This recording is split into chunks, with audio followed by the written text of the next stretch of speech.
Hello everyone. My today's essay is on mobile phone. Let's start. 1. Mobile phone is an electronic device also known as a cellular phone. 2. It is a device mainly used for voice calls. 3. Through this we can talk to each other. Can do video calls and chatting. 4. It was first invented by American engineer Martin Cooper on April 3, 1973.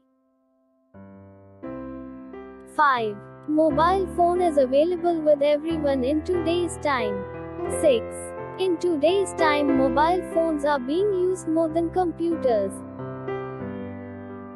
7. Through a mobile phone, you can easily talk to any person sitting at any distance. 8.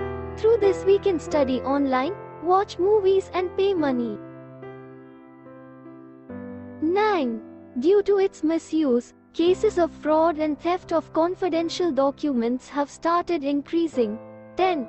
Excessive use of this causes insomnia, weak eyes, and many types of diseases. Thank you for watching. Please don't forget to like, share and subscribe.